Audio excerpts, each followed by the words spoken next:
trickling current into the pleasure center of his brain. He would be near starvation from self-neglect. He was small, 1.5 feet shorter than either of the invaders. As they reached for him, Louis bent far sideways for balance and kicked once, twice, thrice.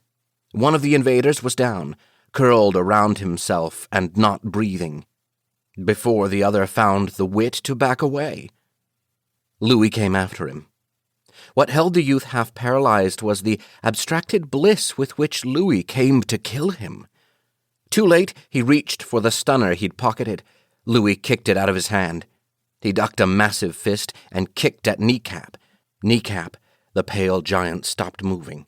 Groin, heart. The giant bent far forward with a whistling scream.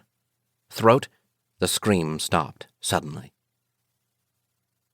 The other invader was on hands and knees, breathing in sips. Louis chopped at his neck twice. The invaders lay still in the lush yellow grass. Louis Wu went to lock his door. At no time had the blissful smile left his face, and it did not change when he found his door fully locked and alarmed. He checked the door to the balcony, bolted, and alarmed. How in the world had they gotten in? Bemused, he settled where he was, in lotus position, and did not move again for over an hour. Presently, a timer clicked and switched off the drought. Current addiction is the youngest of mankind's sins. At some time in their histories, most of the cultures of human space have seen the habit as a major scourge. It takes users from the labor market and leaves them to die of self-neglect. Times change. Generations later, these same cultures usually see current addiction as a mixed blessing.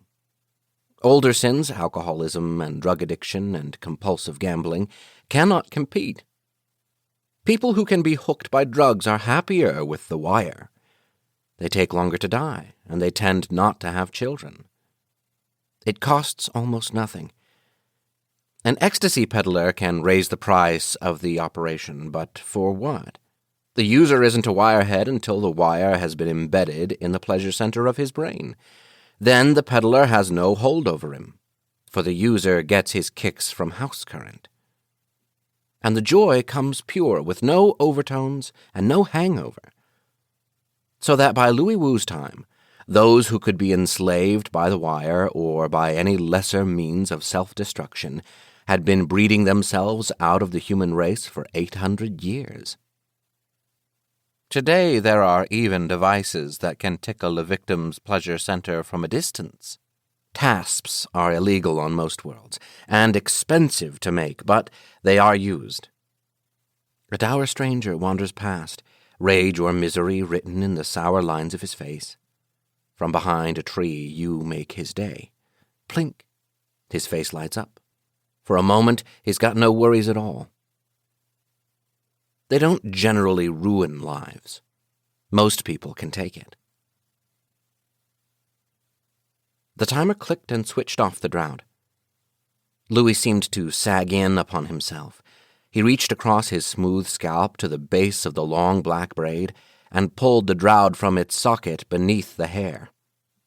He held it in his hand, considering. Then, as always, he dropped it into a drawer and locked it. The drawer disappeared. The desk, which seemed a massive wooden antique, was actually paper-thin, hull metal, with endless room for secret compartments. It was always a temptation to reset the timer. He'd done it routinely in the early years of his addiction. Neglect had made of him a skeletal rag doll, constantly dirty. Finally, he had gathered what remained of his ancient, dogged determination, and he had built a timer that took 20 minutes of nitpicking concentration to reset. On its present setting, it would give him 15 hours of current and 12 hours for sleep, and for what he called maintenance. The corpses were still there. Louis had no idea what to do about that. If he'd called the police immediately, it would still have attracted unwanted attention. But what could he tell them now? An hour and a half